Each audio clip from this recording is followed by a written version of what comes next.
Hello friends, இப்போ நம்ம எங்கே இருக்கோம்னா நம்ம தோட்டத்துக்கு வந்திருக்கிறோம். நம்ம தோட்டத்தில் ஒரு சாதாரண குடும்பத்துக்கு தேவையான மரம் எல்லாமே வச்சுருக்குறோம்.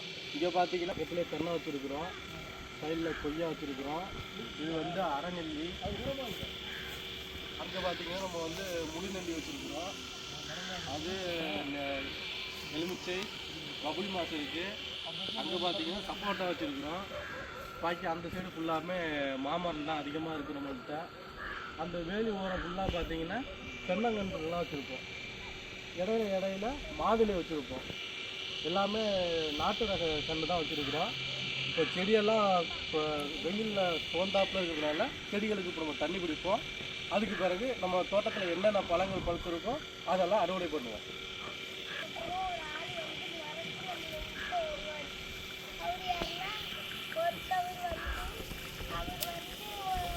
இது வந்து நாட்டு ரக பப்பாளி தான். நம்ம சாதாரணமாக சாப்பிட்டுட்டு கொண்டாந்து கொட்டின குப்பை தான் இந்த செடி இப்போ முளைச்சிருக்கு.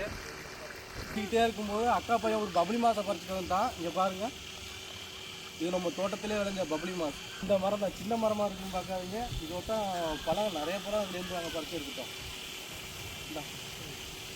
இது பார்த்தீங்கன்னா குட்டை ரக எலுமிச்சை. இதில் வந்து காய் நிறைய காய்ச்சி இருந்துச்சு. ஒரே ஒரு காய் மட்டும் நான் வச்சுருப்பேன் பாருங்கள். பாக்கி எல்லா காயும் வந்து நான் இதுலேருந்து பறிச்சிட்டேன். ஏன்னா செடி வளர்கிறதுக்காக. காய் நிறையா ஆகும்போது செடியோட வளர்ச்சி கம்மியாகும். அதனால் எல்லா காயும் பறிச்சிட்டு இந்த காய் எவ்வளோ பெருசு வளருங்கிறதுக்காக ஒரே ஒரு காய் மட்டும் தான் வச்சுருக்கிறேன். இது வந்து இழந்த மரம், நம்ம நாட்டு ரகம் தான். இது இப்போ தான் பதிய வச்சுருக்குறோம். நல்லா துளுத்து வருது பாருங்கள். பழுத்துருக்கு, மரத்திலே பழுத்துருக்கும் போல. இது பார்த்தீங்கன்னா அணில் கூட சாப்பிட்ருக்கு. இதை பார்த்தீங்கன்னா அணில் கூட சாப்பிட்ருக்கு. நம்ம தோப்பில் அதிகமாக அணில், வவ்வா, பழந்தினி வவ்வா வரும். அதுக்கு சாப்பிட்டது போக தான் மிச்சம் நமக்கு. இதை பார்த்தாலே உங்களுக்கு தெரியும், மரத்திலே பழுத்துருக்கு பாருங்க.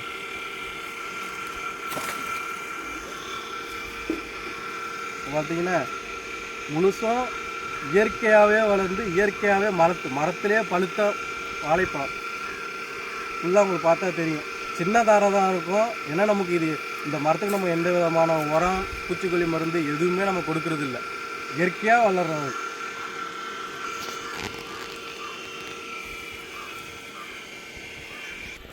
இந்த நெல்லி இதுதான் அரைநெல்லி. இந்த மரம் பார்த்தீங்கன்னா இப்போ தான் பிஞ்சு வச்சுருக்கு பாருங்க. இதில் எப்போதும் காய் வந்து பார்த்திங்கன்னா மரம் ஃபுல்லாக காய் இருக்கும். மரமே கிளைகளே உடையிற அளவுக்கு இதில் வந்து அரைநெல்லி முழுசும் காய்க்கும். இந்த மாமரம் பார்த்தீங்கன்னா நம்ம வீட்டில் விதை போட்டு முளைச்ச மரம் தான் இது. இது எப்படி ஒரு 5 வருஷத்து மரம் இருக்கும். போன வருஷம் மட்டுமே ஒரு 50 கிலோ கிட்ட மாங்காய் காய்ச்சிருக்கு இந்த மரம். இந்த பூ இப்போதுக்கு இந்த பூ பூக்குது. இதுக்கு நம்ம வந்து சில பேர் என்ன பண்ணுவாங்கன்னா பூவில் வந்து காய்க்கிறதுக்காக மருந்து அடிப்பாங்க. நமக்கு இந்த பூக்கு கூட நம்ம மருந்து அடிக்கிறதில்ல. ஏன்னா நமக்கு மகசூல் நல்லா தருது. அதனால நம்ம அதுக்கு எந்த இந்த பூ காய்க்கிறதுக்காக எந்த மருந்துமே நம்ம அடிக்கிறது இல்லை. நம்ம வீட்டுக்கு பயன்படுத்தினால எந்த வித மருந்துமே நம்ம அடிக்கிறது இல்லை. இருந்தாலும் என்ன பண்ணுறோம்னா மரம் நல்லா காய்க்கணுங்கிறதுக்காக ஆட்டு சாணம், மாட்டு சாணம் வந்து ரெண்டையும் நல்லா காய வச்சு எல்லாரோட வேர்லேயே சைடில் குழியை பறித்து நாங்கள் உரமாக அது கொடுக்குறோம். இந்த மரத்துலேயே பார்த்தா தெரியும், ஏறுங்க ஃபுல்லாக பூச்சிகளும் இருக்கும். நமக்கு சொந்த பயன்பாட்டினால பூச்சிகள் இருந்தாலும் பரவாயில்ல. ஏன்னா இயற்கையாக நம்ம கடையில் போய் கேட்டோம்னா நமக்கு இயற்கையான பழங்கள் கிடைக்காது. இயற்கையாக இருக்கணும், இயற்கை நம்ம சாப்பிடணும், எந்த வித உடம்புக்கு எந்த வித நோய் வரக்கூடாதுங்கிறதுக்காக நாங்கள் எந்த மருந்தும் அடிக்காமல் நம்ம சொந்த யூஸுக்காக மட்டுமே இந்த மரங்கள்லாம் நம்ம வளர்க்குறோம். இங்கே ஒரு மரம் பார்த்தா தெரியும், பூ எவ்வளோ வச்சுருக்கு பார்த்தீங்களா.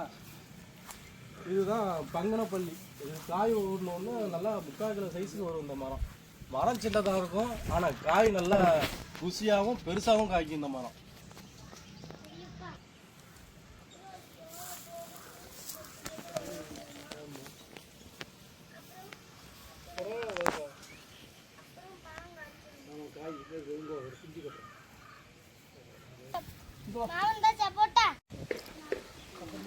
இது பார்த்தீங்கன்னா இப்போ ஒரு சப்போட்டா அறுவடைக்கு வந்திருக்கிறோம். இதுலேயே பார்த்தா உங்களுக்கு தெரியும், ஒரு மரத்துலேயே ஒன்று சாப்பிட்ருக்கு பார்த்தீங்களா. இதெல்லாம் வந்து பழந்தினி வவ்வா சாப்பிட்டது. இது பார்த்தீங்கன்னா பழந்தினி வவ்வா சாப்பிட்டது. நம்ம தோட்டத்தை பொறுத்தவரையும் பார்த்தீங்கன்னா பழந்தினி ஓவா, அணில் போன்ற உயிரினங்கள் சாப்பிட்டது போக தான் நம்ம பறிக்கிறோம். நம்ம எதுவும் தொந்தரவு கொடுக்குறதே இல்லை. இங்கே கீழே பார்த்தாலே உங்களுக்கு தெரியும் எவ்வளோ பழங்கள் கிடக்குன்னு தெரியும்.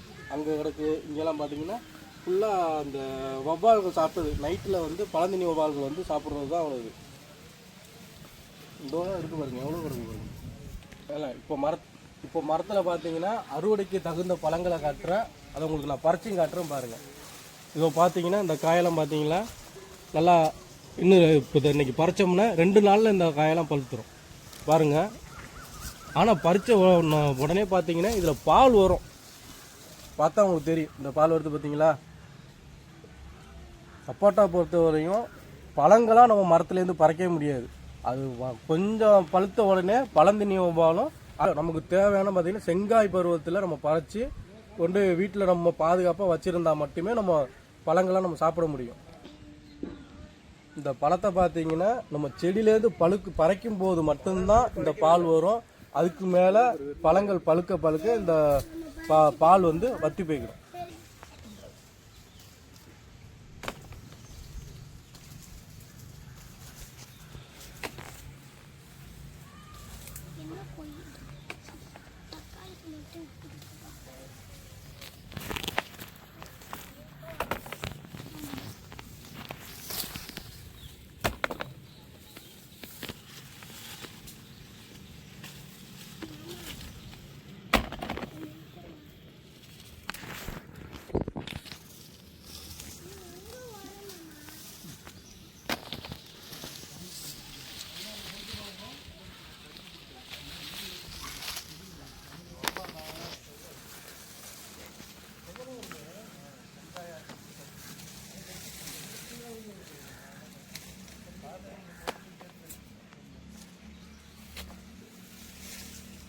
இப்போ அறுவடை முடிச்சிட்டோம். இங்கே பார்த்தீங்கன்னா வாழை இருக்கும், சப்போட்டா இருக்கும், பபுளி மாஸ் இருக்கும்.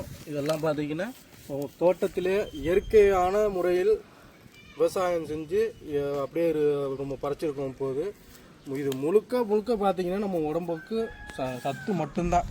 எந்த விதமான ரசாயன பொருட்கள் நம்ம எதுவுமே போடலை. இப்போ உங்களுக்காக ஒரு சப்போட்டா பழம் கூட கொண்டு வந்தேன். இதை பார்த்தீங்கன்னா இது வந்து ஒரு பழந்தினி ஓவா சாப்பிட்டு கீழே விழுந்திருக்கு. இந்த பழத்தில் பார்த்தீங்கன்னா அதோட பல் தெரியும் பார்த்தீங்களா. இந்த இருக்குது பார்த்தீங்களா அதோட பல் சின்னதாக. இதை வெட்டுற அந்த பழம் எப்படி இருக்குன்னு பாருங்கள்.